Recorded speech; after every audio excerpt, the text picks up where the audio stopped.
welcome to the LeapSheep Startup Builder Q&A live stream. My name is Sarah Bell. I'm the host of the Q&A live stream. I'm a co-founder and startup building advisor at LeapSheep. Kirk Drage is our CEO and another startup building advisor at LeapSheep, and we are delighted today to be joined by Daniels Olsson, who is a serial startup founder and also the CEO and co-founder of Mache co-working space. Dan's, welcome to the call today. If you'd like to just introduce yourself, just so everyone knows who you are and a little bit about you. Yeah, it's a pretty good intro. Great to be here. Thanks for having me, everyone. Yeah, I'm the founder of Mache Co-working and previous startup, which was EcoCaddy. And I'm also out sort of a gun for hire as a consultant at the moment, working in as a product manager in a supermarket and doing e-commerce. Great. All right. Great to meet you. Just a recap. So the entire mission of LeapSheep is to transform startup success rates and to help founders to avoid some of the common challenges that typically send startup founders to the startup graveyard. And this Q&A live stream is an opportunity for any founder anywhere in the world to send in questions. And we typically ask the question and then have a conversation about it. The intention being to help founders with any questions that they might have, and we've had a few already. Kirk, did you want to add anything before we get started? No, I think that's it. We're all about helping founders and flipping that startup failure rate. And it's, as Dan's and you and I were talking before the call, it's community is so important, and so it's about helping get that community together. That's what these calls are all about. Yeah, absolutely. All right. Now, before we start with some of the questions that we've had come in, one of the themes that has come up relentlessly for us this week at LeapSheep with founders that we're working with and the founders we meet is some of the key challenges that typically trip founders up. And 4 of those I've got ready for us to talk about. And so I'm going to flip each one on the screen, and then we're going to talk a little bit around why this is such a trap for founders, and specifically how can you overcome this challenge to set yourself up on the right track.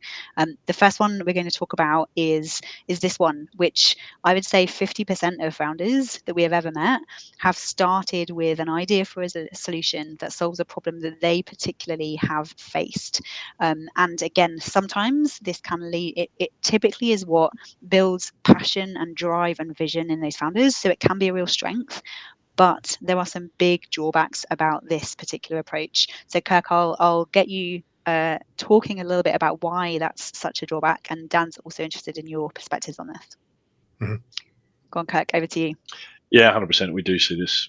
We do see this so regularly, don't we? And I think this is something that's covered in the E-Myth book. If you're familiar with that book that sort of talks about, if you come from a problem space and you're a subject matter expert on the problem because maybe you've been solving that problem for years and years, you've been in an industry or whatever, and it's that pain point that's compelled you to want to build your startup. It's hugely motivating because you've sort of lived in for so long and you can see a better way to solve it. So that provides the passion, it provides the conviction, which are all super positive things. But then, as you say, Sarah, there's this failure mode that you see where the founders that end up starting those businesses assume that there's a whole market full of people that are just exactly like them. And it almost turns out never to be true, not in terms of the problem, but in terms of how you talk about the problem and arrive at the conclusion that you really need to solve the problem. Because of course, as a founder, we're kind of weird people, right? We see these problems and we've got to build solutions to them. The desire to take on all this pain around how to put together a team and how to find capital and how to build these solutions, and that is not your normal person, right? And so you're not selling to other founders, you're selling to other people that are not like you. They've got the problem like you, but they're not like you in terms of they're not a founder, and so they're not likely going to be as passionate about the problem, and they're probably not going to be as deep maybe in the industry language or the solution language that you've created. So it's so important to get out there and talk to the normal problem owners, the regular problem owners, to figure out if there's a market full of problem owners, and then adapt the way that you talk about that problem, adapt the way that you talk about the solution that resonates with that audience and not just with yourself. Yeah, great. Dans, have you been in a situation where you've started by designing a solution that's just something that's a problem that you've come across? Oh, definitely. And to that, I think naivety is bliss at times, because otherwise nothing would ever get done. If you truly knew how much pain you're up for, most people probably wouldn't start. So I think that's something that is a positive that comes out of this. But at the same time, getting that validation as early as possible is so important. And going out and talking to people and saying, "Oh, look, I've had this issue. Have you had the same issue?" And like Kirk was saying, listening to how they respond to that. I think one of the classic cases is I'm a pretty recent parent. I'm got a 3.5-year-old daughter, and having a child, you're faced with all these new problems, and you're trying to problem solve all the time around this little human. And so many times I've caught myself going, "Oh, why isn't this?" Why isn't there a solution for this? And I think there's a lot of new products that come out of people when they're in that parent phase. So I suppose adding to this is that, is this an idea or a solution that has longevity with you, or is this just a phase in your life? Because I think that also helps to propel you. But yeah, really being around people that target audience. So finding, I suppose, people to get that immediate feedback, but then going out and actually doing some wider research, saying, and understanding how big that market is, and how many problems or how many people are having the same problem as you. And then, translating that back into a solution. So I don't think that should ever stop. And if I had my time again with EcoCaddy, because we did multiple pivots, that would have been something that I would have done. I suppose I parachuted in from Shanghai to Adelaide. And what was really interesting there was I had this product, but I was coming with that product idea from a different market. I came back on holiday and I tried to apply that solution into Adelaide, which was somewhat revolutionary for Adelaide. Would have been just another vehicle on the road in Shanghai. But it is that product market fit, I think, which is, the ultimate. It's a holy grail, right? But yeah, really trying to understand where that market is. Are you close to it? I think it's great to be an expert in the space when you're designing a solution. I think that gives you that edge, but also it can blindside you as well. So yeah, double-edged sword, sure. I'd like to come back to that 100%, story about EcoCaddy, which I will in just a minute. I do think there's a couple of areas where this really manifests. So typically, if you're designing a solution for yourself, it can lead you to rush into building something before you do that validation and find that beachhead market, that very specific niche market, which is more people that have the problem that you think that you have. And if you're designing it for yourself, that typically happens as you tend to build. A lot of the time, I see this in founders who have built some software as a solution to help them to run their own existing business, and then they think, well, just my business uses this and we get a ton of value from it, therefore we should be able to easily sell this into other people in the market. And again, without that crystal clear view of the beachhead and a particular pants on fire problem that solution can solve, again, sometimes that often trips founders up. Those are the two things I've particularly been focused on this week. Yeah, such a big one. Yeah, so the next common challenge that we see tripping founders up all the time is this one. So I just need to raise capital, and that's how I plan to fund myself. If we look at the statistics, the actual number of founders who raise capital is under 1%. And that is at a seed stage. And, the numbers only get smaller as you kind of go down further along that funding pipeline. And so, there is a misconception with founders, and it's, perpetuated by successful founders that you see in TechCrunch articles that are constantly talking about founders who have raised. And I think it sets the mistaken belief in founders that it is easy to fundraise. Dan, I'll start with you at the moment. I'll be interested in your perspectives, because I think from memory, you bootstrapped EcoCaddy, didn't you? I bootstrapped initially. I actually got a little bit of capital from the South Australian government, and that was before I knew what capital really was. All I had was an idea. I saw an opportunity in the market, which was a conference that was inviting all of these delegates down to South Australia to basically show best in case, best in design in bicycles. And there was no real exciting way to showcase that for Adelaide at the time. We're talking about 2013. And I had this trike, which I knew of in Shanghai. So basically, I managed to get the product into the market using this opportunity, and it was 20K. And then I used that product to basically showcase this idea, which was to start a taxi service using them. And that's how I managed to literally run into my into my angel investor. So I was extremely lucky, I think, and luck does have a bit to do with it. Again, knowing what I know now, there were things that I had in place, and I sort of seized that opportunity because I had, a startup lean canvas. I had a bit of a business plan together. I'd been talking to people and connecting things, but you don't really need that funding. What I think at the start, what you need is validation, and hopefully some money going into the bank. So that really, we had a really short runway, but we managed to get profitable pretty quickly. But it was a pretty crazy time, and we could talk about that for a whole session if we wanted to. With Mache co-working, it was a lot more organic. So there was no funding. The sweat equity was literally renovating the space myself. I used my design skills, and I pulled that first community together to build our space. And they got cheap rent. So there's ways to get sweat equity. There's ways to get people involved. There's ways to build community around need, which doesn't require any capital at all. And I think that is a way to have, I think that's a really great way to start a business. Yeah. Yeah, couldn't agree more. Kirk, I think you're probably going to talk a little bit more about that, kind of ways to extend runway without having to try and rely on capital. Yeah, I think as Dan says, it's there's just so much to learn when you're on this journey that we talk about founders. You don't know what you don't know, and wow, what an understatement, right? As a founder that's been doing this for years and years and years now, I'm still learning stuff like at just an insane rate every day, right? And to think that everything's going to go well and you're going to execute against your plan, there's going to be a few bumps along the way, but generally things are going to go okay, which is the perspective that most founders have, which you kind of have to have, because you have to have that optimism and hope that you're going to be successful to actually go into this. And you've also got to have a little bit of stubbornness, as we were talking about recently, Sarah, too, that as a founder you have to kind of be willing to say, that no wasn't a real no.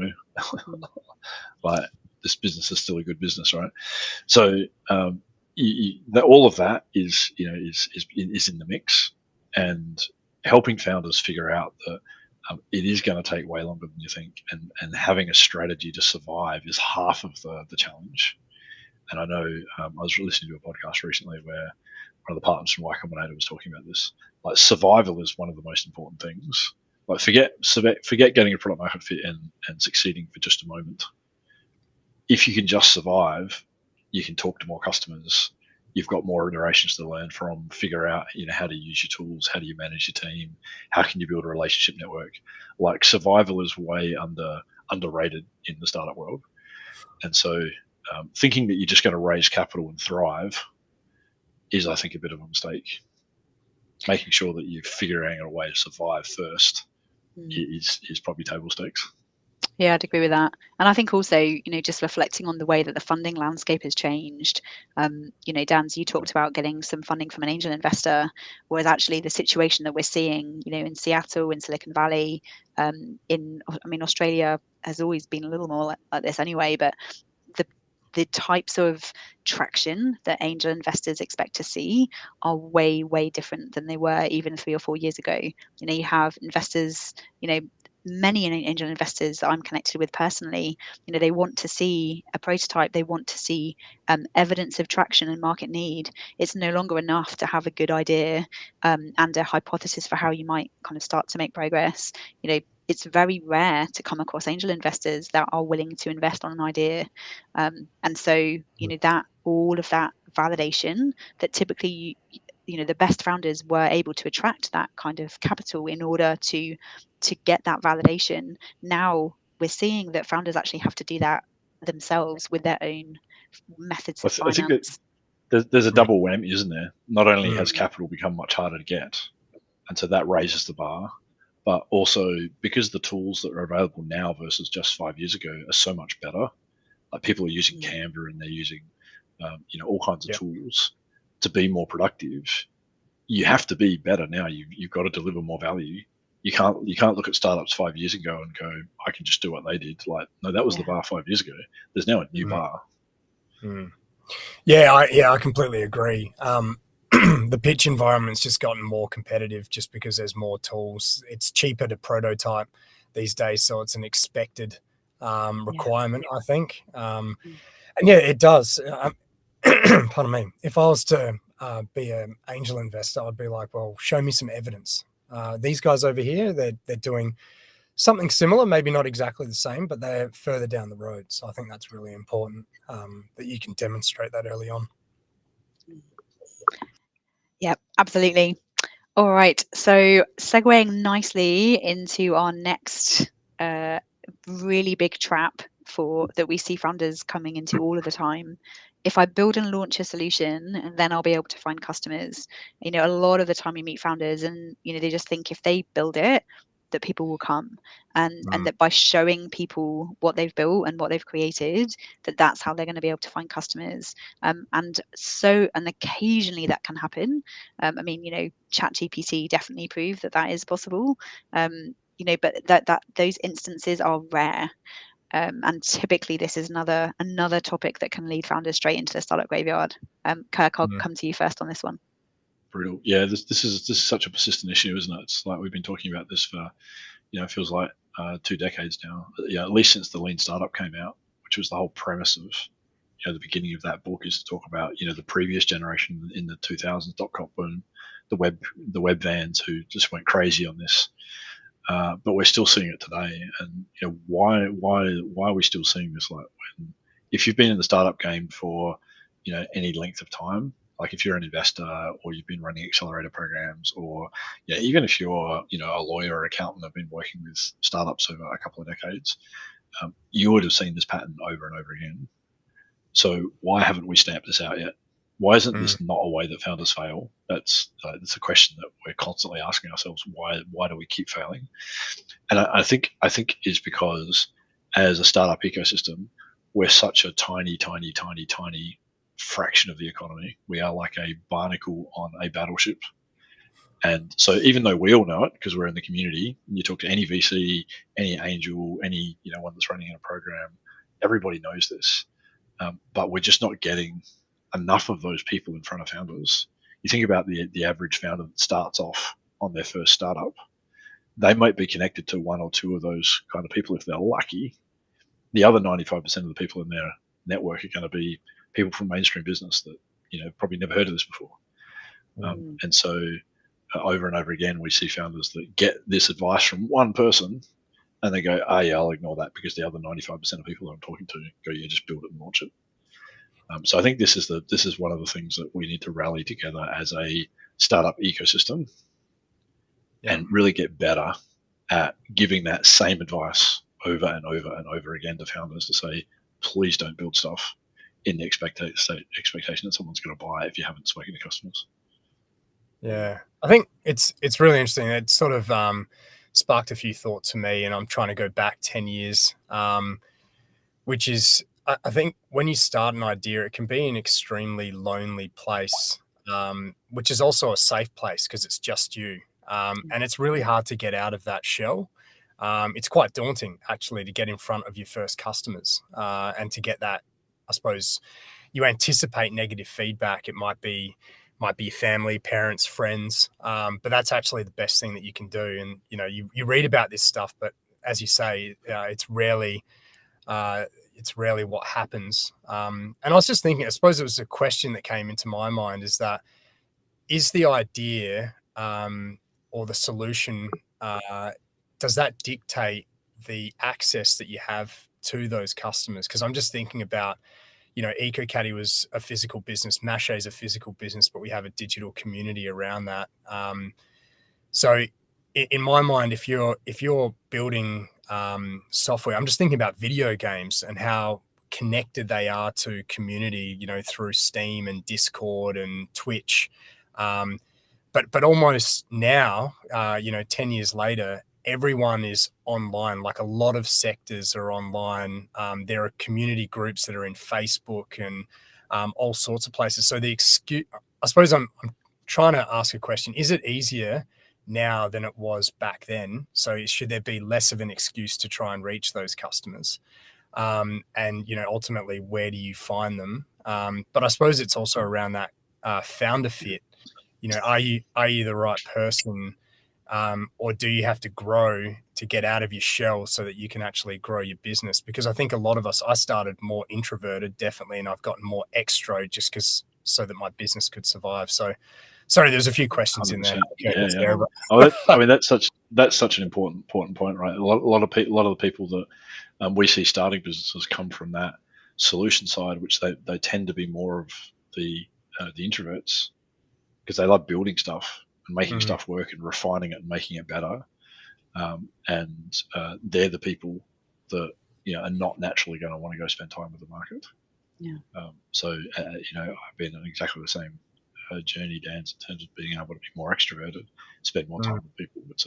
It's such an important skill, and if you don't have that skill and you struggle to build that, you really have to partner with somebody, get a co-founder that's got that skill, so that you've got that on your team. And I think that's one of the most important things you can do. Is look for that mix of personality traits on your team, so that you're not structurally limited in the way your business is going to build because of the personality types in the team. Yeah.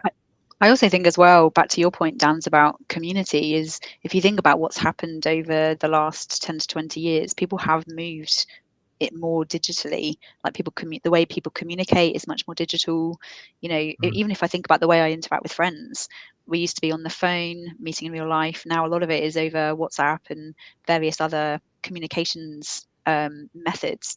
And whereas actually the real skills that are required before understanding what solution to build are actually having conversations, like either that's in person or Zoom is great, I think, for really having a conversation with anyone anywhere in the world, and actually really speaking to people and understanding what success looks like for them, what some of their challenges are and what's holding them back, and actually watching people think hard about the way they answer that question, and them also having multiple aha moments through being asked questions and having to really think about things like that is so critical. And I think it's that skill that's reducing. This is a double-edged sword of technology, though, isn't it? Like, when you think about digital technology, it's digital productivity technology. So it's all about productivity. How do you get more efficient? But when you're trying to build a business, it's not about being efficient yet, because you don't know what to be efficient in. You need to be effective. And in many cases, digital is not effective. It's efficient. Yeah. And so that's why physical community is so valuable. And, we were talking earlier, Dan, about that, just bumping into people in the office is just so important, because that's inefficient. So the digital world doesn't really have that concept. Yeah. And on that thread as well, for both of you guys, is that I think the digital aspect, it is efficient, but it actually it deletes the nuance of the human element, which I think gives a lot of context to answers, which is that emotional aspect of it. And, the pause and all these things, these hesitations which come, and then even the awkwardness when you ask questions and people respond like, and that can completely change how a product is then marketed. It's those sorts of interactions that non-verbal communications. The non-verbal communication. It's so important.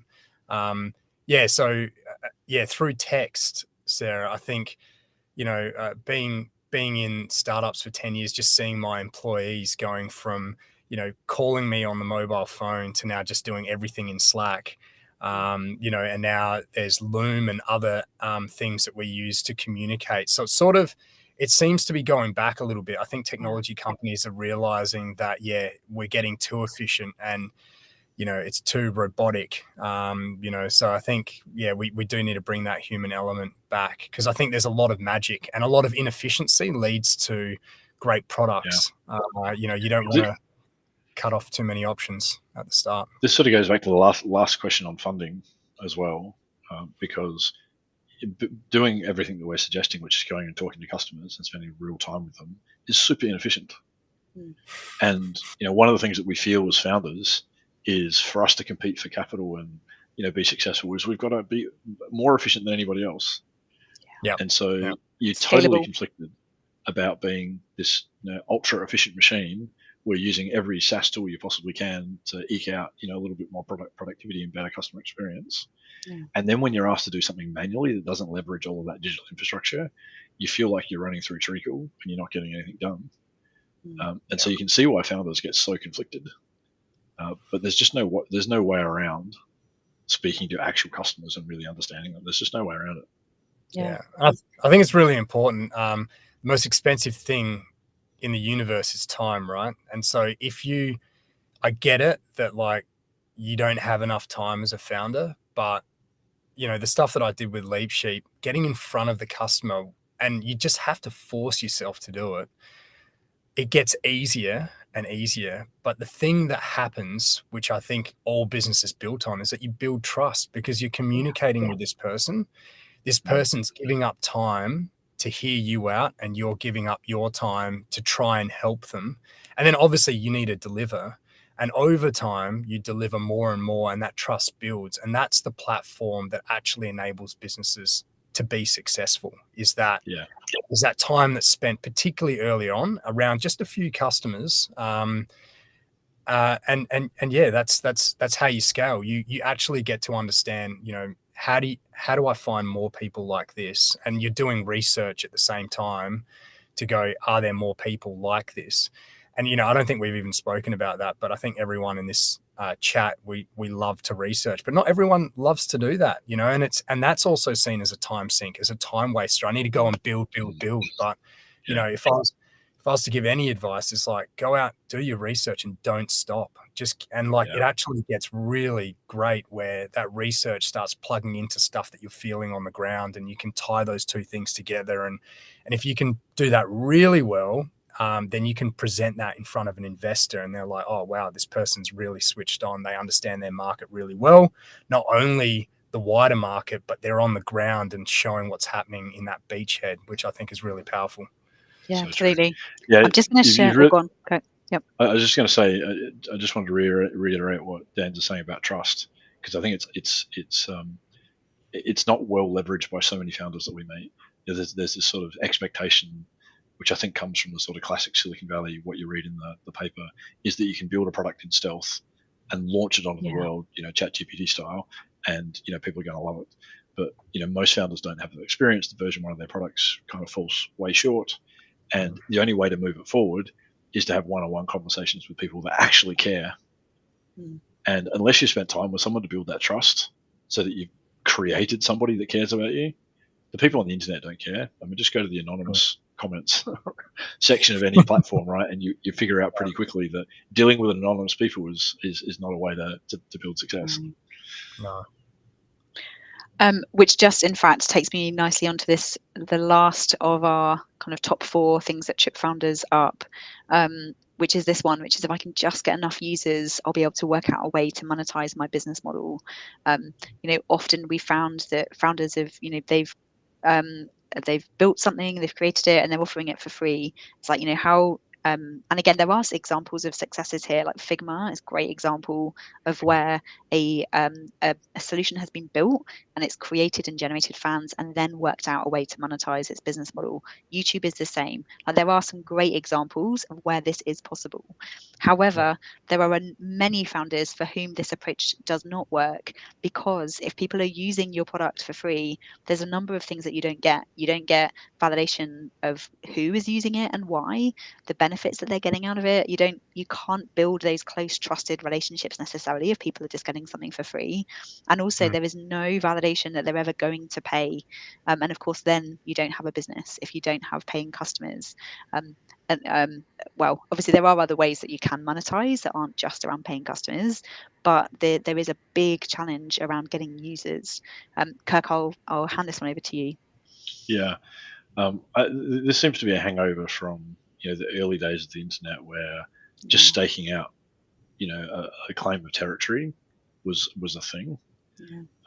And I think also it's about having access to abundant capital, because if you've got free users, it means that you're carrying the burden of marketing and supporting a whole bunch of people that you may never get any return from.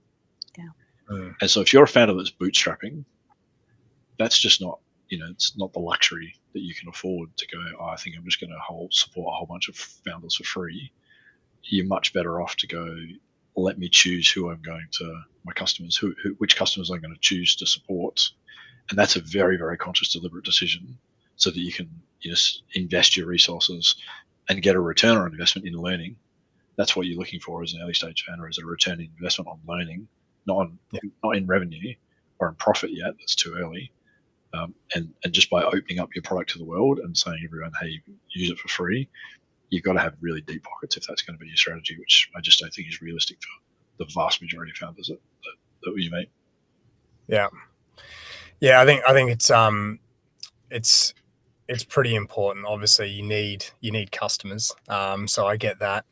But also the quality of those first users is really important too. So, if you are offering something for free or next to, what are you getting out of it? And really what you're looking for is feedback so that you can grow. And I think that needs to be set up as an expectation, depending on, I think it's different for different business models or different products, different services. But if you can create a narrative around what you're trying to do, capture enough of those users, and then walk them through what the expectation is that we give you this and we get that, and we'll grow around that. We want to improve this, and being close to that customer and hoping, I suppose there might be a way to do it, to filter, to try and get feedback. I'm not talking about SaaS. I was talking more so around what we do here at Mache.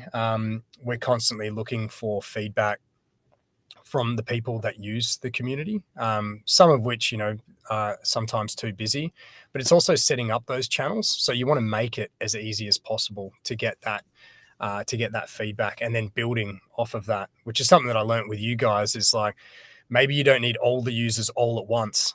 In fact, maybe that's a really bad thing, because you haven't really got your shit together. And so when you get those really important big clients, you kind of want to be more prepared for them. So one of the analogies that I love is stand-up comics, is that they go to all these dive bars and they do their routine like 1,000 times, and they get booed, they get tomatoes thrown at them in the worst case. And, they're testing these things, and it's really around that feedback, which is, start with these small niches, try and work out, get your sales pitch, get your whatever pitch really, really tight, so that when you hit the big stage, which is, your big VC or even your big customer, you've got, you've got your ducks lined up in a row, and you've got a really coherent story, and hopefully a more polished product. So I don't think it's not just about enough users, it's about the quality of users. And you have to sort of start in the dive bars first. So don't be 100%. Don't be afraid. I think people want to get to the stage straight up, and it's like too soon. Yeah. Big stage, when that light comes on and everyone's staring at you, like, you've got one shot. And then people remember that for a long time. So don't rush. Yeah. I also think as well, Canva is my favorite example of this, because they started with like yearbook creation for high school students and their teachers in suburban Perth. And like that, and again, that concept of the beachhead is so important. Like, if you can just start super niche, super small, so that you can learn as efficiently as possible and without having big brand damage if things don't go to plan. And then, of course, once you've created fans and advocates in a very, very hyper niche specific market that is not representative of your whole go-to-market strategy, then once you've created those fans and advocates, then you can continue to expand into other markets. And that is the critical method for founders to get to be successful, rather than trying to tackle that massive market all at once. Yeah. Sorry, Kirk, you were going to say something. Yeah, I was going to say that I think, that there is a counterpoint to this whole argument that, if I can just get enough users, I'll be able to work out how to monetize my business model. I think the way that, I interpret that question classically from a startup point of view is, if I can, just build a product and get enough users using my product, I'll figure out how to monetize it. And we've just talked about that. But I think in today's media landscape, there's another way to interpret the question, which is, if I can build an audience and I can deliver value to that audience and I can grow that audience, and I'm not expecting anything in return for the content that I'm creating. It's it's genuine free value. Like, I'm putting it out there. I'm trying to be helpful. You're then building that trust and credibility, and you're building a loyal audience. Then you can ask that audience that you've got trust with, what are your pain points? I'm doing some user interviews. Can we have a chat? Yeah. And get some feedback? And then, I've built this prototype. Does anyone want to come and have a look at my early prototype and give me some feedback and be part of a co-design consultation process? And so from that context, which is really true in the new media landscape, I think that this question can be right if you look at it from the right perspective. True. The only challenge with that, though, is that when you're building an audience, sometimes you don't have control over the audience that you attract. And so you have to, I think there is a balance there between starting off with a really niche specific beachhead. And of course, if you build an audience, that audience could contain multiple people from all walks of life, and they might be getting different things out of the type of content and the things that you talk about. And so there is a slight tension there, I think, in that approach. Yeah, once you've got that audience, though, you can decide to just use a niche of your audience. Yeah, true. Yeah. Sure. If I could find some middle ground to sort of what I was suggesting and what you have as well, Kirk, is like, I think that is great in that you can you create a space and you produce content which somewhat curates and attracts the audience that you have, but you do need some rules of engagement and some expectations of how users can engage and what. Because otherwise it can get out of control. And I've seen that with some friends that have created these communities on Facebook and Discord, which is that, there needs to be sort of an expectation. But I love the idea of providing space and flexibility for things to grow, because then that really does unearth some things that you probably wouldn't have come up with. Problems that people are having, potential ideas for solutions. Yeah. Is there anything you can share about how things have gone sideways? Well, funnily enough, a good friend of mine, he started a Facebook page which was called Ideas, and that's it. And it was just people sharing their ideas on Facebook, and it grew to 14,000 users in like a year and a half in Adelaide.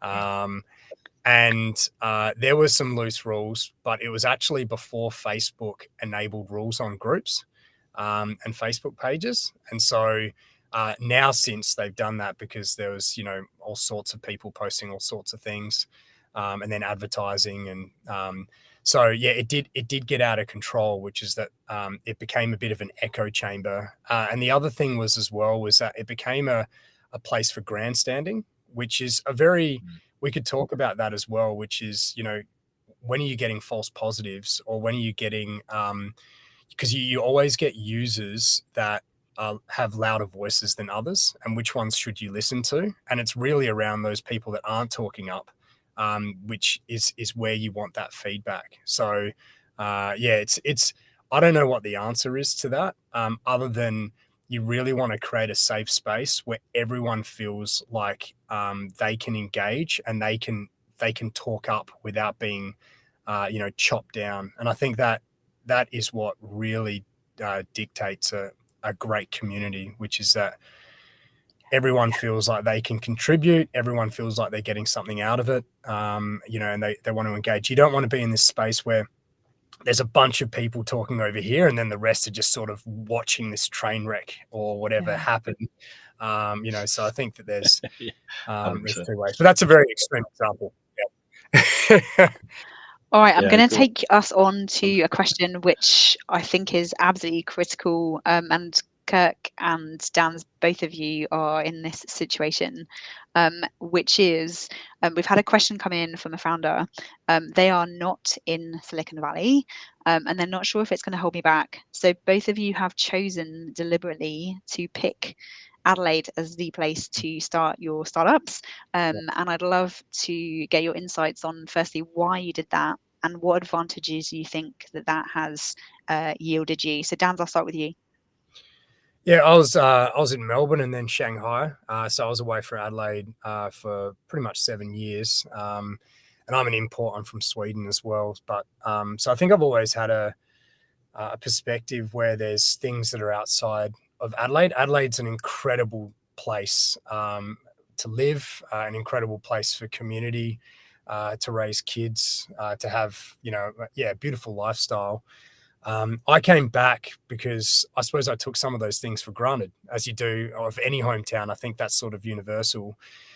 Why I came back was that I started to see Adelaide differently because of my new global perspective, but also there were some really interesting things that were happening in Adelaide. I saw some massive infrastructure projects that were creating spaces for really innovative things to happen in technology, in space, in biotech, in education.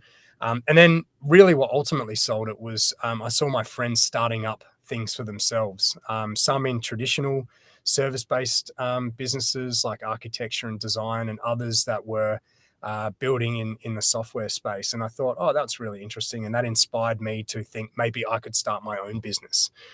And so I was, I suppose, privileged in that sense that I had these ingredients pretty close to me, or I had a perspective that I could see these things happening. And I thought, oh, well, I'm going to start something. And then ultimately, what I found was we need more of that in Adelaide. And that's why co-working became something for me. So I think that's really important, is to have that community. And I think it's probably happening more in other spaces like Silicon Valley and in Berlin, in Tel Aviv, where you have these precincts and sectors where people are sort of running into each other. Adelaide, it's a little bit different to that. So that's why we're in the CBD, is because there's actually, I want to concentrate people, even if it's under the same roof, but also being close to other co-working spaces, because there is an incredible network here.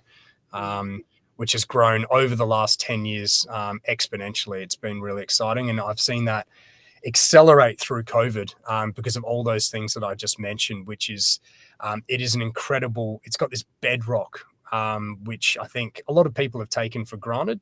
Cost of living, access, 2 degrees of separation, which when you're, a person in high school or university, you kind of hate, you want that anonymity, but it's amazing for business. And so leaning into that is that you can have, 2 or 3 degrees separation from the premier and some of the key decision makers in government and in key sectors here, which is, I think, a really powerful thing. And that's what really drives businesses, is that network. Yeah, I'd agree. Kirk, how about you? Because obviously you made an active choice to move back to Adelaide to start LeapSheep from there, having previously been in Silicon Valley. Yeah, having I grew up in Adelaide, but then moved overseas for my career. So I spent a lot of time in Asia as a senior executive for Microsoft there, and then working in Silicon Valley. I really felt that at the time, technology was getting to the point where you can start a business from anywhere. So it's no longer that you really need to be in Silicon Valley or New York or London or any sort of global center. With technology, you can build remote teams. I was working with global teams, as part of a global team when I was in Asia, and felt like I was, right in the center of everything that was going on, and so I felt no boundaries when it comes to building business. And then when I spent time in Silicon Valley, it's like, wow, there's some clever people here. But you know what? There's clever people in Singapore, there's clever people in Melbourne, there's clever people in Adelaide. Like, I don't think the people in Silicon Valley are necessarily any cleverer than the people that we have here in Adelaide. We've got, just as much talent and ideas and ability to execute. And so that was part of my reasoning for coming back to Adelaide. Probably, being transparent, the main driver was family, but I thought there's no reason why I can't start a global business from Adelaide. And the journey to, build that business has been, I think, as most founders find out, way harder than I thought. And part of it is because it is difficult to build a business if you don't have that trusted network around you, and particularly as a founder, you want people around you that have got the same mindset. And investors, you want investors with the same kind of mindset as Silicon Valley. And I think this is the big gap between, I think, Silicon Valley and everywhere else in the world. Not everywhere, but I think you know what I mean when I say that, is that when you're in Silicon Valley, everyone around you kind of goes, you're expected to build a technology business so that it's scalable. You can scale revenue way faster than costs. You're expected to do something that's global. There's no point just doing something for, Mountain View or Palo Alto. Or you're going to do something international. And you're going to be able to find investors that believe that there is a return on investment to be made by creating those kind of businesses. And that's just kind of the default starting point that is not even a conversation. Just everyone sort of universally believes that's the kind of business that you'd build. But, coming back to Australia and realizing pretty quickly that is not the default settings in this country, that's what's made it really hard, I think. And so you just have to have conversation after conversation to either help people move closer to there, or you've got to filter your network for people that are already there, and that turns out to be pretty tiring.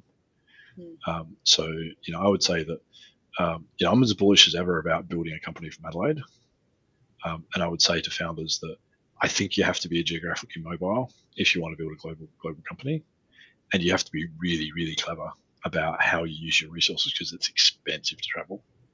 It's really expensive. So, I would encourage anyone that wanted to start a global business from Adelaide, budget to spend some time overseas, but you want to do that in a really focused way. You want to do that in a way where you're building trust and connections and relationships, and not trying to go there to sell things, because that's what's going to help your business succeed over time. This leads us very nicely actually into your next question, because I think we were talking before we started this Q&A session today, and this particularly relates to a question we've had coming in. Say, I'm building my startup in stealth mode.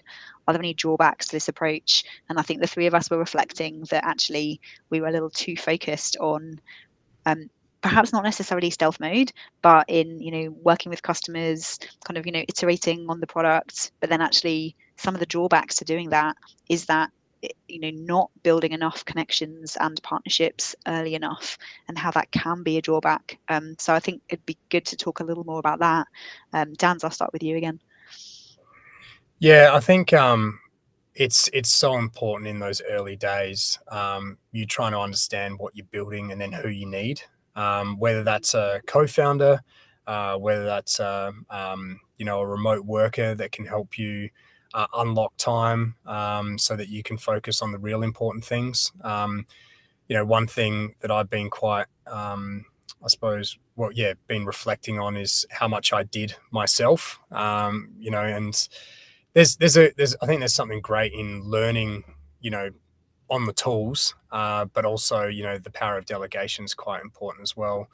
Stealth mode has its place. It really depends on the type of product and service that you're creating. There are obviously competitive landscapes where intellectual property is really important. There's also confidential relationships to understand if you're in defense or something else like that. But I think for the most part, giving away the farm is really, really powerful. Ideas are a dime a dozen. And it's really around execution. And you hear it time and time again, but it is insane how much time I spent thinking about who was going to steal my idea in my first startup, to how little I care about that now, because and how many people come up to you going, oh yeah, this is like that, or yeah, I did that, or I thought about that. And you're like, oh, maybe I'm not, unique. Maybe I'm not special, right? Like the human condition, but you are, because you're the one that's going to wake up every day, or the one that can't go to sleep thinking about it every night. And most people aren't like that, or they are, but it's not about your idea. It's very rare that there's that crossover. So I would, maybe starting with a small pool, maybe not, going out straight away, but there is a lot of power in sharing your idea. For a couple of reasons. I think the most powerful is attracting people that are equally as passionate about your idea as you, whether that might be a founder, a co-founder that can help you in places that you suck at, or your first customer going, oh, wow, actually, we've got a problem like this, and we've got a solution, and they actually don't talk to us. They don't care because they're too big. Why don't you come in and have a talk? With our CTO or something like that. So it's if you can listen, and if you're willing to sort of have a two-way conversation, I think that has a lot of merit. It doesn't matter what stage or what scale of business you're actually talking to and what stage you might be at. Yeah, I can see that with my current client at the moment. They're thinking about jumping from a piece of software that they've used for 10 years, and they've actually improved that. But when it comes down to the CEO, he asks one simple question: is, have these guys ever come down to have a chat with us? And that answer is no. And he goes, okay, well, I'm no longer invested in them. What's next? What else can we take? So having a conversation goes a very long way. Yeah. Yeah. So true. Sure. Yeah. Kirk, anything to add? We're almost at time, but if you've got any pearls of wisdom.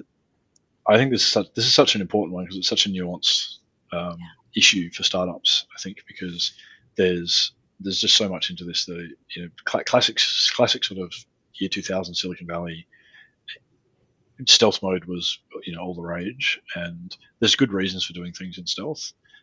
It means that you can build and build and build and build until you get to a level of quality, and then you can surprise people with your quality. That's part of the allure to doing it. If you're an engineer, you get to just buckle down and work on something. So that's that's pretty alluring. But there's obviously a bunch of downsides to that as well, where if you're not talking to customer, you're probably building the wrong thing. You don't know what quality is until you're building the customer. So you think you built something that's really quality, but probably what you've done is just build something that's polished, but there's not actual quality in the customer's eyes. And so from that point of view, I think stealth is like really bad. And I think we've learned a lot in the last 20 years in the startup world to go, that's actually an anti-best practice. But by the same token, we still know that we need to get to product market fit, or we should as founders, and we know that it's going to require iteration to get there. And so you want to be working with small batches of customers in waves, in iterations, and that is a type of stealth. You don't want to open your product up to everybody. And we advocate for having small series of pilot customers, invite only, and so I think that is a type of stealth. It's a more nuanced, more well thought through type of stealth. But at the same time, you want to be building as large an audience as you can, and sharing, your vision, communicating to that audience the problem, and validate with that audience that the problem that they're feeling and experiencing every day that they don't have a solution for is a real problem, and that you're working on a solution. And so I think just asking the question, is building my startup in stealth, yes or no, a good thing, it sort of misses the point of, all this nuance that we now understand about how to get to product market fit, how to do iterations, how to build audience, and sort of open up, just let people see how the sausage is made, which is all great advice. You just got to build a strategy that brings all those things into play. Yeah, that's great. Okay, I'll stop there. Somehow an hour has vanished in conversation. If you're a founder and you've got value from this, then fabulous. I hope that we've perhaps been able to quell a few startup myths or things that may perhaps hold you back. Hopefully having Dan's on the call has given a bit of extra flavour to some of the topics that we're talking about from a true startup founder. Dan's, if anyone is, and again, the whole thing you're focused on is building a community around at Mache, is there anything that if people are interested in joining that community in Adelaide, what should they do? Yeah, just head to our website. It's Mache, MACHE.space. If you're in Adelaide, South Australia, or if you're just flying in for the day, yeah, drop in. We have obviously memberships for deskers, officers, and people that are in hot desking. And we love that. It's great for our community, particularly, fly in, fly out people, bringing in ideas and energy from other places, but also that's really what we want to do is to build community in Adelaide, and we have a pretty diverse bunch here. So we'd love to hear from you. Yeah, that's great.